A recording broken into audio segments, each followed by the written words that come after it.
Welcome back everyone. আমি Saptaparni from বায়োলাইফ। আশা করি তোমরা সবাই খুব ভালো আছো। তো তোমরা যেমন সবাই জানো যে আমরা আমাদের চ্যানেলে একটা target life science revision session শুরু করেছি ফর দোজ স্টুডেন্টস যারা সামনের বছর অর্থাৎ 2025-এ মাধ্যমিক পরীক্ষা দিতে চলেছো। এখানে আমরা চ্যাপ্টার ওয়াইজ এমসিকিউ 2 মার্কস এবং 5 মার্কসের কোয়েশ্চেন ডিসকাস করব, যাতে চ্যাপ্টারগুলো পড়ার সাথে সাথে এখন থেকেই তোমরা এক্সামে কীরকম কোয়েশ্চেন আসছে সেটা জানতে পারো এবং সেই অনুযায়ী রিভিশন করতে পারো। এর ফলে কি হবে, এক্সামের সময় তোমাদের এই ডেলি রিভিশনের জন্য তোমরা কিন্তু অনেক বেশি কনফিডেন্ট থাকবে এবং 90+ মার্কস স্কোর করতে পারবে লাইফ সায়েন্সে। তো এর আগে অলরেডি আমরা 4টে ভিডিও আপলোড করেছি। আজ আমাদের 5th ভিডিও অন চ্যাপ্টার 5। ঠিক আছে, আজ আমরা টোটাল 25টা এমসিকিউ ডিসকাস করব। তো প্রত্যেক দিনের মতো আজকেও তোমরা আমার সাথে সাথে এগুলোর অ্যান্সার দেওয়ার চেষ্টা করবে এবং কে কত মার্কস স্কোর করছো সেটা লাস্টে কমেন্ট সেকশনে লিখে জানাবে। যারা লিখে জানাবে তাদের নাম আমি পরবর্তী ভিডিওতে ঘোষণা করব। তাহলে চলো আর দেরি না করে ভিডিও স্টার্ট করছি। দেখো, ফার্স্ট কোয়েশ্চেন বলছে ড্যাশ হলো পশ্চিমবঙ্গে অবস্থিত একটি বায়োস্ফিয়ার রিজার্ভ। তো মনে রাখবে, পশ্চিমবঙ্গে একটি মাত্রই বায়োস্ফিয়ার রিজার্ভ রয়েছে এবং সেটা হচ্ছে আমাদের সুন্দরবন বায়োস্ফিয়ার রিজার্ভ। ওকে, চলো নেক্সট কোয়েশ্চেনে যাচ্ছি। নাইট্রাস অক্সাইড একটি green house gas. Nitrous oxide বা N2O একটি গ্রিন হাউস গ্যাস এবং এটি সত্যি। ওকে, নেক্সট কোয়েশ্চেন, নিচের 4টি বিষয়ের মধ্যে 3টি একটি বিষয়ের অন্তর্গত, কোনটি সেটি খুঁজে বার করো। কি কি অপশন আছে দেখো, স্থানীয় জীব সম্পদ সম্পর্কে যাবতীয় জ্ঞান, অপশন বি দিয়েছে পিবিআর, অপশন সি আছে স্থানীয় জীব সম্পদ সম্পর্কে ঐতিহ্যবাহী পরম্পরাগত বিশ্বাস, এবং লাস্ট অপশন স্থানীয় জীব সম্পদের স্থিতিশীল ব্যবহার। তো এখানে স্থানীয় যে দিয়ে যে 3টে অপশন রয়েছে সবকটাই কিন্তু আমরা পিপল বায়োডাইভার্সিটি রেজিস্টার্ডের আন্ডারে পাই। সো কারেক্ট অ্যান্সার হবে পিবিআর বা অপশন বি। ওকে, চলো নেক্সট কোয়েশ্চেনে যাচ্ছি। পরিবেশ দূষণকারী একটি তেজস্ক্রিয় পদার্থ এর মধ্যে কোনটি? কার্বন মনোঅক্সাইড, বেনজিন, রেডিয়াম নাকি কোনোটিই নয়? দেখো, রেডিয়াম হচ্ছে একটি তেজস্ক্রিয় পদার্থ এবং তেজস্ক্রিয় দূষক পদার্থ। Okay, so correct answer option C. চলো নেক্সট কোয়েশ্চেনে যাই।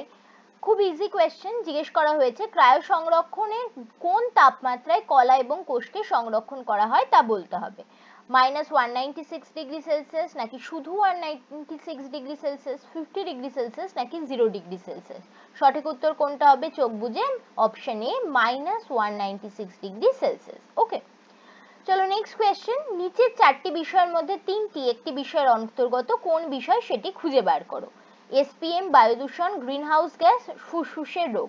তো দেখো, এসপিএম, গ্রিন হাউস গ্যাস এবং ফুসফুসের রোগ এগুলো সবই বায়ু দূষণের সাথেই রিলেটেড। সো কারেক্ট অ্যান্সার হবে অপশন বি, বায়ু দূষণ। ওকে, চলো নেক্সট কোয়েশ্চেনে যাচ্ছি। ভেরি ইম্পর্টেন্ট কোয়েশ্চেন তোমাদের জন্য, বা একটু অফবিট কোয়েশ্চেনও বলতে পারো।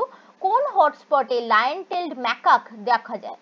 তো দেখো, লায়ন টেলড ম্যাকা দেখা যায় হচ্ছে আমাদের পশ্চিম ঘাট অঞ্চলে। তো সঠিক উত্তর হবে অপশন সি, পশ্চিম ঘাট শ্রীলঙ্কা হটস্পট রিজিয়নে লায়ন টেলড ম্যাকা দেখা যায়। ওকে, তো ভিডিও ভালো লাগলে অবশ্যই লাইক শেয়ার করতে ভুলো না এবং চ্যানেলটাকে সাবস্ক্রাইব করে রেখো প্রত্যেকদিন এরকম রেগুলার ভিডিও পাওয়ার জন্য। ওকে, যাতে তোমাদের রিভিশনটা ভালোভাবে হয় বিফোর এক্সামিনেশন।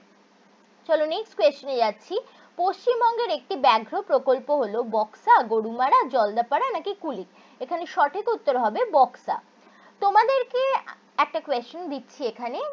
পশ্চিমবঙ্গে টোটাল 2টি ব্যাঘ্র প্রকল্প বা প্রজেক্ট টাইগার আছে, তার মধ্যে একটা তো দেখলে বক্সা, তাহলে আরেকটি প্রজেক্ট টাইগার কোথায় আছে সেটা তোমাদেরকে কমেন্ট সেকশনে লিখে জানাতে হবে।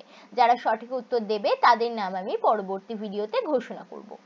চলো নেক্সট কোয়েশ্চেন যাচ্ছি। অ্যানাবিনা নাইট্রোজেনের স্থিতিকরণে সাহায্য করে, সত্যি না মিথ্যা? একদম সত্যি। অ্যানাবিনা এবং নস্টক এরা হচ্ছে নীলাভ সবুজ শৈবাল যারা নাইট্রোজেন স্থিতিকরণে হেল্প করে। Next question. উড়িষ্যার ভিতরকণিকায় কুমির সংরক্ষণ করা হয়, সত্য না মিথ্যা? একদম সত্যি। Next question. Joint forest management কোথায় প্রথম শুরু হয়? ভেরি ইম্পর্টেন্ট কোয়েশ্চেন, বারবার এসেছে তোমাদের জন্য। জয়েন্ট ফরেস্ট ম্যানেজমেন্ট প্রথম শুরু হয় 1971 সালে পশ্চিম মেদিনীপুর জেলার আড়াবাড়ি অরণ্যে, মেনলি শাল গাছকে রক্ষা করার উদ্দেশ্যে। ওকে, চলো নেক্সট কোয়েশ্চেন, খুব important question. Black lung disease কেন হয়?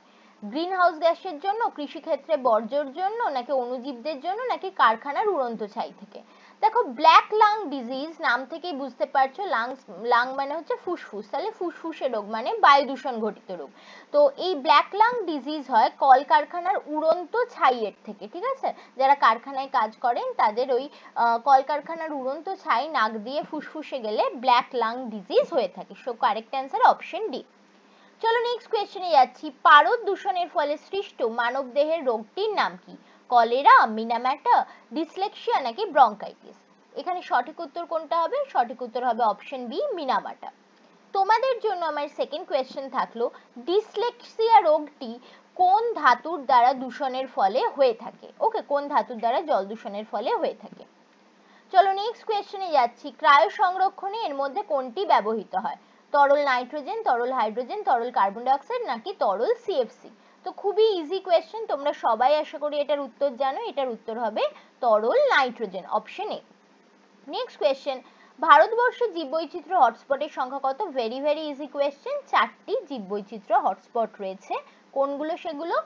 পূর্ব হিমালয়, পশ্চিমঘাট ও শ্রীলঙ্কা, এছাড়া রয়েছে সুন্দারল্যান্ড, এবং আরেকটি হচ্ছে আমাদের কোনটা? আরেকটি হচ্ছে আমাদের পূর্ব হিমালয়, পশ্চিমঘাট, শ্রীলঙ্কা, সুন্দারল্যান্ড গেল, এবং আরেকটি কি? আরেকটি তোমরা কমেন্ট সেকশনে লিখে জানাও আমাকে। নেক্সট কোয়েশ্চেনে যাচ্ছি। কলেরার জন্য দায়ী অণুজীব এদের মধ্যে একটি আদ্য প্রাণী।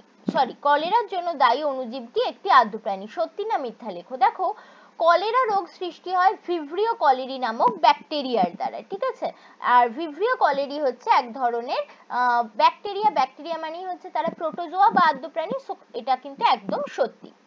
নেক্সট কোয়েশ্চেন দেখো, এশিয়াটিক সিংহ একটি বিপন্ন প্রজাতি, সত্যি না মিথ্যা? একদম সত্যি। নেক্সট কোয়েশ্চেন, নিচের 4টি বিষয়ের মধ্যে 3টি একটি বিষয়ের অন্তর্গত, কোনটি সেই বিষয় তোমাদের বলতে হবে? উদ্ভিদের মুকুল, উসাইট, ক্রায় সংরক্ষণ, উদ্ভিদের কলা। দেখো উদ্ভিদের মুকুল, উসাইট এবং উদ্ভিদের কলা এই সবকটাকেই আমরা ক্রায় সংরক্ষণ করতে পারি। সো কারেক্ট অ্যান্সার হবে অপশন সি। চলো নেক্সট কোয়েশ্চেনে যাচ্ছি। নিচের কোন বিষয়টি জল দূষণের সাথে সম্পর্কিত নয়? ইউট্রোফিকেশন জল দূষণের সাথে রিলেটেড, কৃষিক্ষেত্রের বর্জ্য জলে পড়লে জল দূষিত হয়, জীবাণুর দ্বারা জল দূষিত হয়, এসপিএম হচ্ছে আমাদের বায়ু দূষণের সাথে রিলেটেড। সো এখানে কারেক্ট অ্যান্সার হবে অপশন ডি। নেক্সট কোয়েশ্চেন যাচ্ছে, দেখো ঝালাই কর্মী, দমকল কর্মী, ধূমপায়ীদের এর মধ্যে কোন রোগে আক্রান্ত হবার সম্ভাবনা থাকে? বুঝতেই পারছো এই সমস্ত জায়গায় বায়ু দূষণ বেশি হবে। সো কারেক্ট অ্যান্সার হবে অবভিয়াসলি ব্রঙ্কাইটিস, কারণ বাকি যে কটা অপশন রয়েছে সবকটা কিন্তু জল দূষণের সাথে রিলেটেড। নেক্সট কোয়েশ্চেন, নিচের কোনটি সুন্দরবনের পরিবেশগত সমস্যা নয় বলেছে? এই ধরনের কোয়েশ্চেন এলে খুব ভালো করে কোয়েশ্চেনটা পড়বে, ঠিক আছে? কোনটা নয় বলা হয়েছে?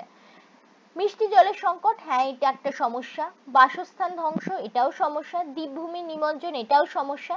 লবণাম্ব উদ্ভিদের বনাঞ্চল সৃষ্টি, এটা তো ভালো ব্যাপার, এটা কোনো সমস্যা নয়। সো কারেক্ট অ্যান্সার হচ্ছে অপশন ডি। চলো পেনাল্টিমেট কোয়েশ্চেন নয়, এখনই 22 নাম্বার কোয়েশ্চেনে যাচ্ছি। একটি অ্যামোনিফাইং ব্যাকটেরিয়ার নাম লেখো। অ্যামোনিফাইং ব্যাকটেরিয়া হচ্ছে সেই সব ব্যাকটেরিয়া যারা মৃত জীবদেহের যে প্রোটিন তার থেকে প্রথমে অ্যামাইনো অ্যাসিড এবং তার থেকে অ্যামোনিয়া প্রস্তুত করে। এই ধরনের ব্যাকটেরিয়ারা হচ্ছে ব্যাসিলাস জাতীয় ব্যাকটেরিয়া, যেমন ব্যাসিলাস রামোসাস, ব্যাসিলাস মাইকয়েডিস এটসেট্রা। তো যে কোনো একটার নাম এখানে লিখলেই হবে।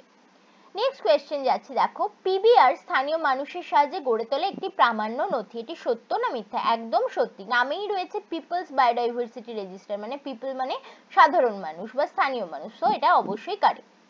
চলো পেনাল্টিমেট কোয়েশ্চেনে যাচ্ছি। পশ্চিমবঙ্গের একটি বায়োস্ফিয়ার রিজার্ভের উদাহরণ দাও।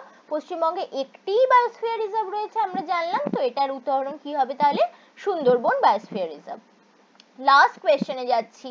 নিচের 4টি বিষয়ের মধ্যে 3টি একটি বিষয়ের অন্তর্গত, কোনটি সেটি তোমাদের বলতে হবে? বহিরাগত প্রজাতির অনুপ্রবেশ, অতি ব্যবহার, জীববৈচিত্র্য হ্রাস এবং দূষণ।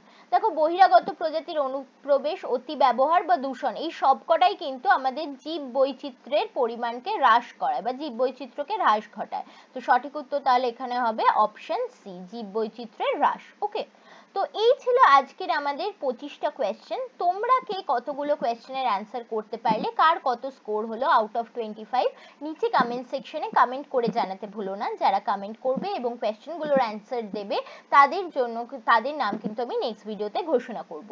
আর অবশ্যই চ্যানেলটাকে সাবস্ক্রাইব করে রেখো, যাতে রেগুলার তোমরা এই ভিডিওর নোটিফিকেশনগুলো পেতে পারো এবং রেগুলার বেসিসে তোমাদের রিভিশন এখন থেকেই হতে পারে। ওকে, যাতে মাধ্যমিকের সময় তোমরা ফুল কনফিডেন্ট থাকো 90+ মার্কস স্কোর করার জন্য। তো ভিডিও ভালো লাগলে অবশ্যই লাইক এবং শেয়ার করতেও ভুলো না। Thanks for watching and happy learning.